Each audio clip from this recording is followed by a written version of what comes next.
We are here because we are dedicated to helping the entire CrossFit community. Determined to elevate coaches, box owners, athletes, and everything in between, we believe that this mission will begin right here, right now. While this time and this goal begins with you, our hope is that you take this fire ignited within you and weave it into your own life with the same unrelenting passion to give those you have the privilege of coming in contact with the best hour of their day. All right, Fern, we're actually about probably a week into the Open if this is going up. You excited? I don't know if my future self is excited. My future self is probably not excited. My current self has anxiety. My future self is beating your future self. Well, this is some sort of weird alternate future then, because it's probably unlikely. I'm actually reading a book about parallel universes. There's a universe where I'm way fitter. There's a universe where I'm a Division I basketball player. That is that's a that's a lot of spinoffs of reality. Yeah. So, well, let's take guesses. You know, we're recording this the day 21.1 gets announced. So we'll find out if we're right or wrong. Any guesses? I am gonna go with, I don't know, one of the cousins that we talked about, Gretel or whatever. Oh, you think? Oh, that's a smart point. The clean and jerk burpee 10 rounds. That's my guess for round one.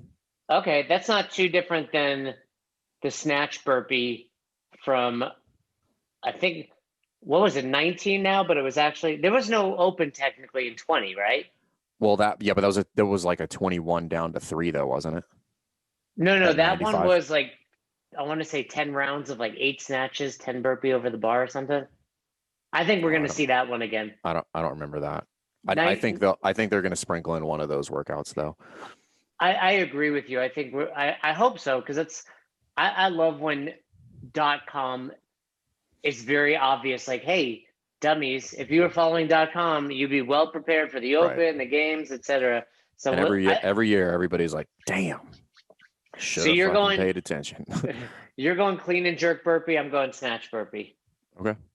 I got to be honest. It's a good little stinger. It's a good little stinger. Everybody can play for the most part, with the exception of the loading. But maybe they even play around with that, make it 115. But even 135, I think, is a very reasonable weight, for, like worldwide, right? And then, well, not to mention there's scaling options in the Open, and I got to be honest, I might hit the no equipment one in the garage. The only reason I have a little bit of reservation about that is because, like, I don't know if they're going to lead off with a task priority workout, or they just time cap it. They're like, take 10 minutes and then see how far you get. Right. Back in the day, it was always all AMRAPs, and then they started to there was one year where they did that task priority. I think it was burpees it was a rower and thrusters. Yeah, it was like that, and then they did the thruster. It was gross though. Yeah, but that was the one where Dave was just like, the clock's not going to save you on this one. Yeah, exactly. But then they started adding more task priority sprinkled in throughout. Well, actually, great segue here, because today we're talking about our favorite progressions for both the clean and the snatch. And what do you think? I mean, I think it's one of those things where if you have a progression for one, you basically have a progression for the other. It's just a matter of where the barbell finishes. Right. I think the snatch has far more variations than the clean. It's just, the clean is just a simpler movement. But I've seen, obviously you have the Bergner warm up, there's several versions of that kind of floating around. We were talking about that recently in one of our lessons in Affiliate U, and I do think there was probably, and there probably still is, the Bergner warm up, but I think everyone almost refers to. Are you about to Google it? Are you Googling Bergner warm up? I think everyone basically has their progression and then refers to it as the Bergner warm up. It's like, so for example, at a level 1, I do like a trapdoor thing, but it's part of the Bergner warm up. Or really, let's see what you come up with. But point is, like even this one, I just pulled it up. But the first video that pops up is CrossFit. It's one of the videos in their YouTube movement library, which, by the way, if you don't have a movement library, you need to start that immediately. Like Wait, we so started one several years. you think each box needs to have their own movement library of their own coaching staff? Yes. Really? That's you and I differ there. What here's what I think, and don't get me wrong, I did it for Albany CrossFit, but I did it before everyone had one. Nowadays, it like you just did. You Google a movement and you get 10 different variations. I can find Fern's, CrossFit Rife. I've seen Austin's at Reebok. There's plenty. Is it worth the time as a box owner? Like, why not just link to somebody else at this point? Because I want it to be mine and I want to be able to use this in a lot of ways for many, many, many years. So this is a long play, right? This is not like hey, I'm going to get some immediate return. Like you're quite frankly not going to get immediate return off of this. What return are you ever going to get? You can get a lot of return because if you build a big enough library, you can do a whole lot of things with it. So I think our movement library currently has something to the tune of like 80 videos in it, but that's taken 3.5 years probably. And I can do a lot of different things. That goes into my social media plan now. When people see it, they see me, they see our coaching staff doing the movement. It's in our facility. It's based on what we wrote. I can now link these into like different email campaigns if I want to. You can add these into if you have like weird movements, like something like a shoot through, right? Like I can have with the parallettes, like I can throw that into a WOD brief because people are going to have questions. So that's how we've actually done is we go through the next week's programming and we pick movements that we want to drop movement tutorials on that coincide with the programming coming up. So again, it's a long game. And I think this is something that it can seem overwhelming, but I think this is part of the whole, like dedicating yourself to the craft of like creating a good experience for people, social media. It's just one more piece of content and you can reuse them forever. I understand what you're saying there. You, as well as I was with our boxes, you don't coach right now and you have some time, but for some box owners, they're so busy. I wouldn't say this is high up on the chain of to-dos. No. It's not. No. But I agree with you. You have a new athlete coming in, a new member. You want to establish yourself as the expert. Where if I link out to CrossFit Rife from out here in Colorado, they're like, who's this guy? What is this box? Does he know more than my coach? I get that. I don't think there's any. I certainly wouldn't say don't so it's not do it. about that. No, so it's not about that. It's more along the lines of like, again, this is a long play. If you want to own SEO and you want to have like you want to have presence in a lot of different areas, like this is a very easy, low-hanging fruit means of doing that. You're talking about filming a video that on the long end is 30 seconds. And if you want to get crazy, you can put some text on it, or you can just have like, Catalyst strength, Greg Everett stuff, like none of his videos, and he has like a billion of them. None of his have text on them. It's just like Catalyst strength video, boom, done. So from an integration standpoint, this helps like skip a bunch of questions that people have, right? Like this is something you can present to new people as part of their onboarding process. Be like, hey, here's a movement library. If you ever have any questions, you can just kind of peruse through here and look at what it's supposed to be like and learn the name and all that stuff. And they don't have to, but it's just a resource to make people feel better. But again, there's a ton of ways you can leverage this. And I think everybody should do it because it's not about doing the movement library. It's about like what that leads to and getting you in the habit of like creating content, setting yourself as an expert. Because if you use the other stuff, then you never actually create anything of your own. You don't write articles. You don't do podcasts. You don't do any of that stuff. It starts with something. And this is very low hanging fruit. It's just like turn the camera on, get your best mover, pan right, pan left, turn it off, do that 5 or 6 times. That's the beginning of my movement library. I agree with you there. It's a matter of, I think there is diminishing return where yours are very robust and you might have some graphic on there and write the points of performance where, like you said, swing into the shot and you see someone swinging a kettlebell, swing out, cool, add your box name to it. It took you 30 seconds. If you do that 3 or 4 times a week, before you know it, you got 80 movements like you do, put it on YouTube, etc. You can get super detail oriented and hire a VA and be sending it off. I know you kind of do that with yours. But Yep. for a new box, sure. But let's talk about the Bergner warm-up. What'd you find? So I pulled this from the CrossFit Journal. First of all, let me look at the date on this. This is 2007. So January. So this is, I don't even know if this has an article number on it. Nope. It's just called the Bergner warm-up. So this one has 6. So down and up. So that's the dip, drive, shrug, elbows high and outside, or the high pull. Then we go to muscle snatch. We all know what that is. Snatch land. I'm assuming that's a high hang snatch, because then it goes into snatch drop, or what most people would recognize as snatch balance. Snatch land, I would say, is bar overhead and you just drop. Footwork. Yeah. Right. Yeah. So maybe it is. So I'll do that at typically when I teach it at level 1 in the group. That's what I was saying. Like I do the trap door. I say, right. A trap door is about to open, feet are underneath your hips.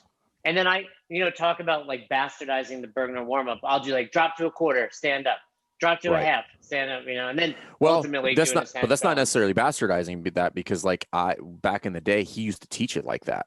Like that would be how he would teach it at his seminar. And that's probably where I got it from. Right. And I've helped, and that's like anything, there's an evolution. Knowing Coach B, he's probably simplified it over the years. Yeah. And then finally it's hang power snatch. So those are the 6 steps in that one. Ultimately would end with the full snatch, right?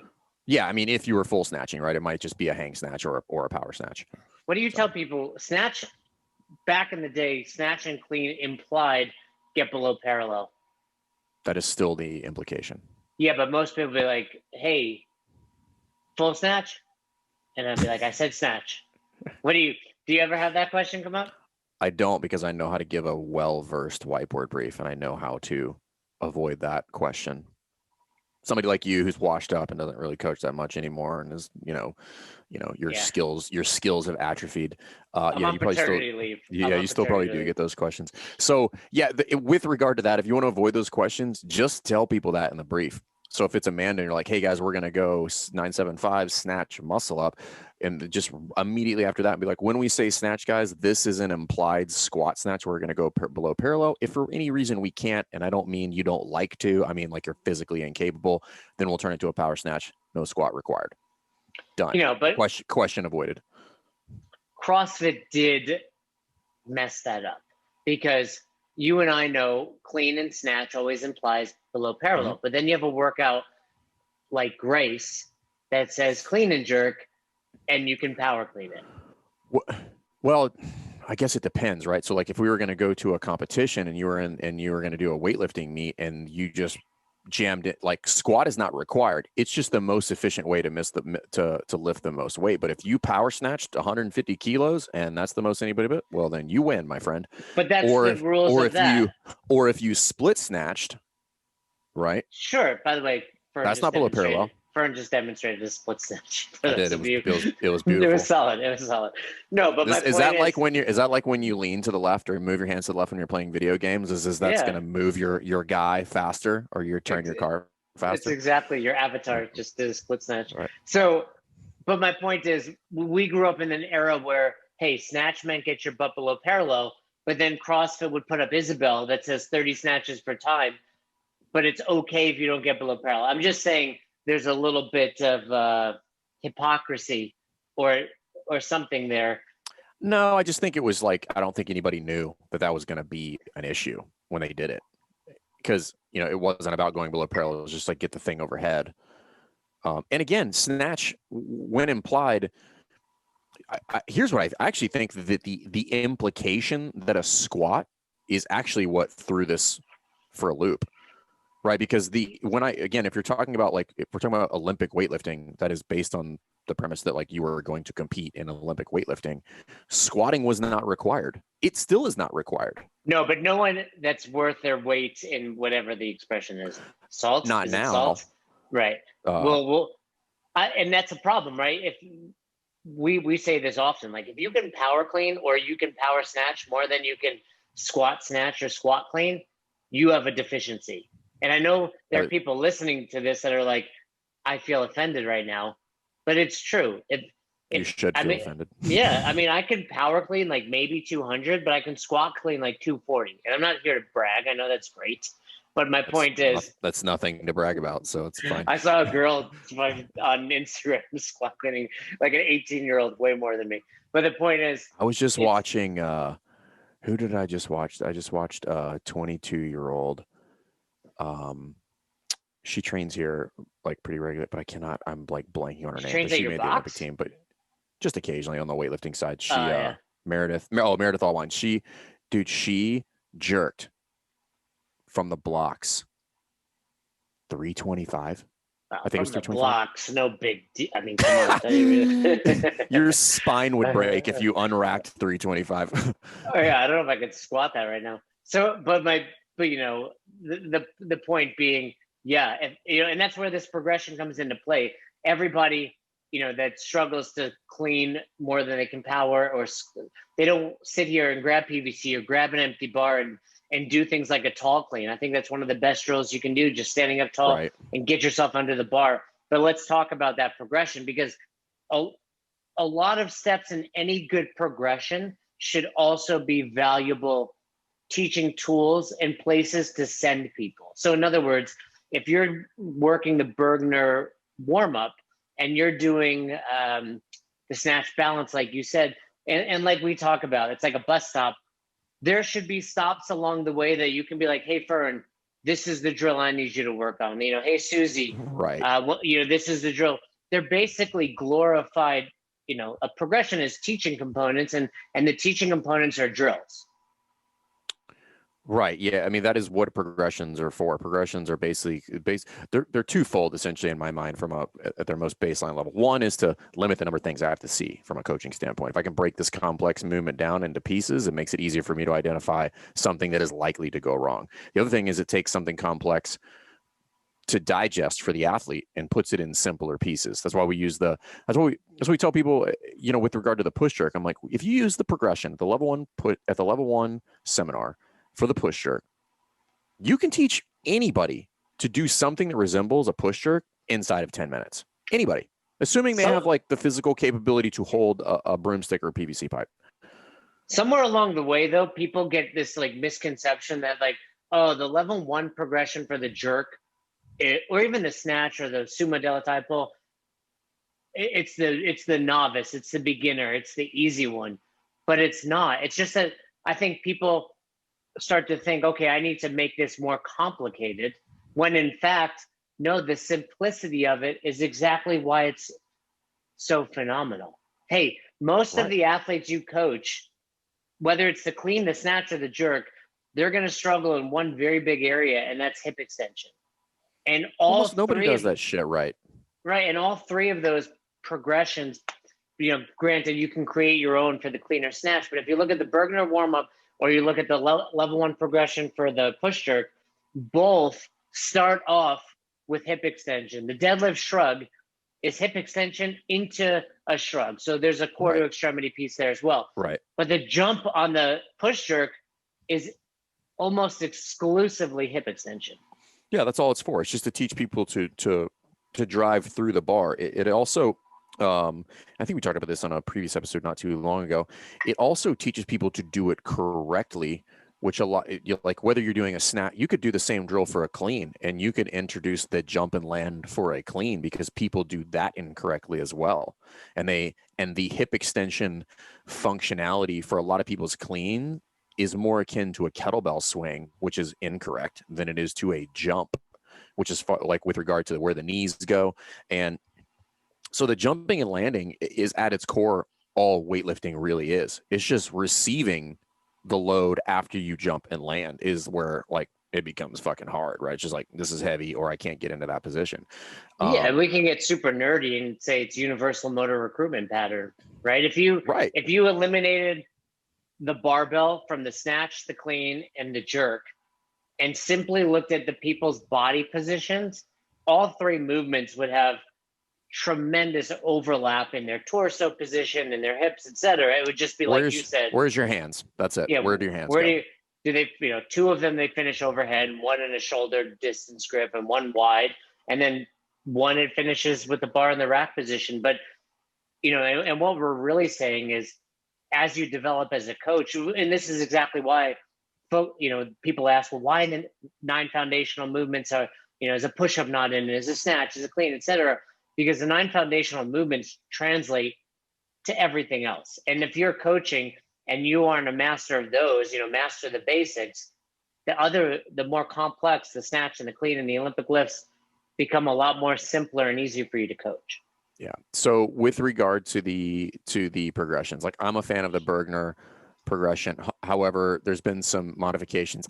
Depending on what we're doing, sometimes I'll start from the floor and work my way up. So kind of like the newer one that we use at the level 1. I'm a fan of both.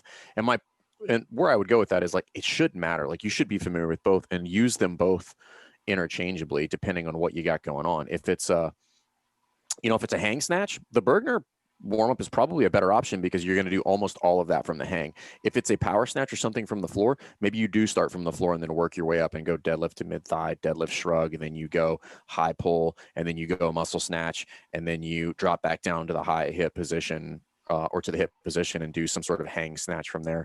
So I don't think it really matters. I think it's all in your execution. The clean is a little bit different. So there's I've seen a lot of different progressions for the clean. Very few of them I'm a fan of. For a lot, I don't know why, but I just don't really like. The simpler the better for the clean. I also am not a fan of, just personally because of the way it works out, clean progressions with a PVC pipe. It's very hard. Yeah, that's a pet peeve of mine as well. It's very hard to get in a good position. You're not really teaching a solid rack position. You're not teaching a true catch position because most of us, the bar just doesn't land in the correct place. Yeah, I'm a big fan of keeping it simple for the clean as well. When I was working with Coach Ripito back in the day, we would teach the clean on the weekends. And one of my favorite things was with a barbell, put it in the rack position, drop it down your body. Like let it drag down your chest, down your stomach, catch it, reverse it. Do that again. Just teaching that, keeping the bar close, which is really what the Bergner warm-up teaches for the snatch. But I think you can also you can take the exact components of the Bergner warm-up, the deadlift shrug, and just say, hey, deadlift shrug, but your hands are closer. And then obviously when you get to things like the snatch balance or, the drop, you're just doing it in the front squat position versus an overhead squat position. I find those to be a little bit more challenging typically because they're loaded. So the one that I will typically use looks something like starting from the high hang position. You have maybe like a quick redip, but basically goes muscle snatch and then quite frankly, like right into a jump and land like a high hang power clean. Muscle clean into a high hang power clean just to work on timing and position. Because if we think about what is the progression for? Well, the progression is to highlight something that is probably going to go wrong. So what is the number one thing that's probably going to go wrong in a power clean? Power clean, probably just imagine just imagine yourself doing a power clean, and that will give us the answer. Well, there's so many things. A, an early arm pull, but B, also the receiving position. The receiving position is probably like the early arm pull to some degree could get corrected as I load people, right? But the receiving position or this kind of like muted hip or the high school clean, that is the one that I'm most concerned about. So I'm going to get to the receiving position as fast as possible. And I'm going to spend a lot of reps there getting people into that receiving position. Because that was just a pet peeve of mine. You're just putting people in really, really unsafe positions with this like overextended midline, the knees shooting forward. It's a ton of stress on the knees, the weights in the toes. It's just not great. So for my progression for the clean, I just want to get to that jump land catch position. And then once I get more reps in there, now I can start thinking about, okay, cool. Now I can maybe backtrack and talk about, okay, let's do a dip drive shrug. And then let's do a dip drive shrug catch or something of that, or a tall clean or something like that. But I first have to, specifically for that one, I really just want to iron out the receiving position. It sounds a little contradictory, but the snatch receiving position is really, really difficult to do a muted hip receiving position. Well, it's because the clean is overhead. Not right. The clean is not. Yeah, the clean is not. So you have to get your butt back to compensate for the bar position. Right. Where in the clean, it's on your shoulders, so you can you can mute your hip. But I think something you touched upon that's important is having this progression, whatever it is great. But you can you should be able to start anywhere in there. And here's how you make a class engaging for day 1 athletes and day 180 day or day 3-year athletes is, okay, we're going to do it, jump receiving position like Fern said, and I'm watching the class, and now it's, hey, I'm noticing X is happening a lot in this class. You should be good enough as a coach that I can change this. You should go in with a plan, but be willing to audible that plan based on what you're seeing. Yeah, and so this is something where having the progression in play helps you, right? So I go through the progression, and I get to the full movement. I'm like, I don't really love what's happening here. Then I can backtrack into the specific portion of the progression that we've already covered that highlights that thing that's not going well. And now I can start to iron that back out, right? So let's use the push jerk, for example. So I go through the jump and land with the hands of the shoulders, jump, land, punch, and then we get to the PVC pipe and we go full push jerk. And then if I get to the point where nobody's opening their hips because they're so worried about retreating underneath the bar to get to the receiving position, then I just take the PVC pipe away. I'm like, hey, put the PVC pipe down real quick. Everybody go back to the jump and land, and I want you to focus on just jumping, not a weightlifting jump, like an actual normal human being jump. And then we can do that a couple times, and then fast forward again right back to the PVC pipe, and I say, now I want you to do that again, but focusing just on the jump. And I'll typically get improved movement, maybe not perfect, but it will typically improve because I'm going back and reinforcing something that we just did. Now, the mastery in that whole thing is like how quickly you do that. Right. So it's like, I've identified I don't like it. Cool. Put those down. Jump, land, a punch. You jump higher. You jump higher. You jump higher. Jay, I realize you're not going to jump because you're not athletic, but do your best. Right. And then, and then I just give everybody. Yeah. 3 reps in. And then I give the PVC pipe back to everybody. I'm like, cool. Do the same thing. And something from a coaching standpoint, I think is worth noting here, just a little kind of like trick or a Jedi mind trick is, in some instances, it's okay to tell people that you don't care if everything else goes wrong, right? You got to selectively ignore. Right. Or I just literally tell people that I'm like, I don't care if the timing is off. I literally don't, if you like throw your PVC pipe, none of that matters. I want you to actually jump. And if you do that, then we can fix everything else. It'll be easier that way. Yeah. And I think that's the really big takeaway from this is have a progression, but understand why you're doing every step in this progression and know when it's appropriate to go back. All right, before we wrap up then, Fern, you're coaching the snatch today. What progression are you using? Let's give a progression for the listeners to check out. Power or sorry, from the floor or from the hang?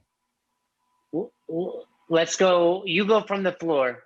I'll go from the hang. Okay, so if I'm going to go from the floor, I'm going to go deadlift to mid-thigh, deadlift shrug, high pull.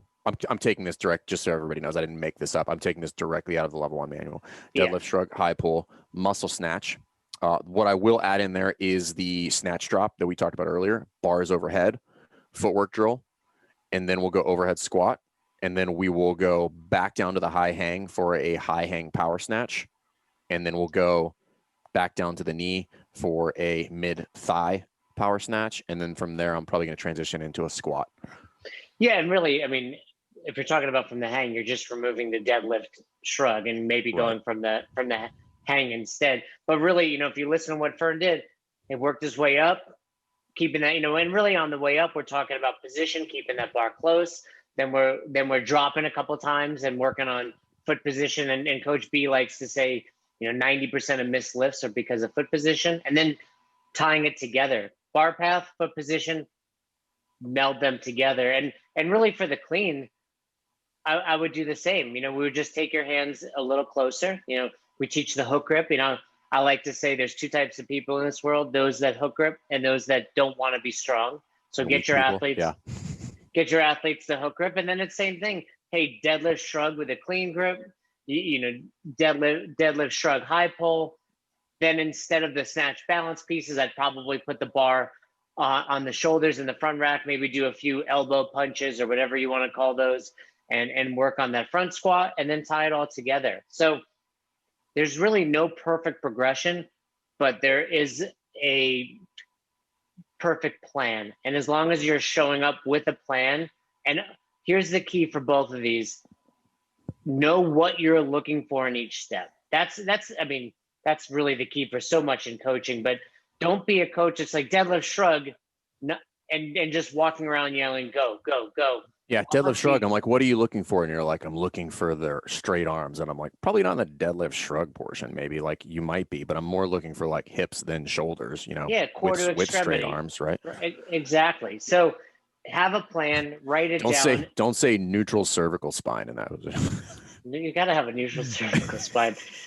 So anyway, if you're listening, I know we didn't give you a perfect progression, but I mean, Fern just gave you a great one, and I would, go back, re-listen to that, write it down, and then replicate that for a clean. And that's a great jumping off point. And then ultimately be willing to audible based on your class. You have a bunch of newbies, like Fern said, you're probably going to just be like, jump like Jordan, jump like, whoever else Fern. plays.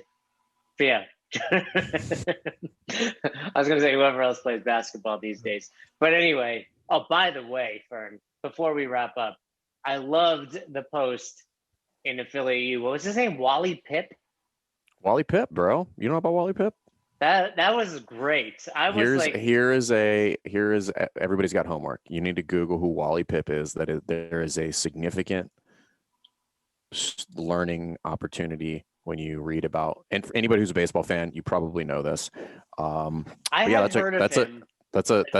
a very, I guess, I don't know, kind of like a great / tragic story all at the same time.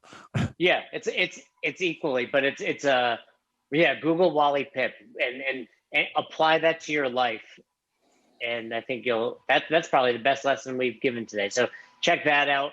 We hope that helped you with the snatch progression. If you have further questions on that, don't hesitate to hit us up. Cool, Fern? See you. All right. So you never miss an episode of the podcast, subscribe to our YouTube channel and on all major podcasting platforms at Best Hour of Their Day. Thank you so much for tuning in and for being a part of the best hour of our day. See you next time.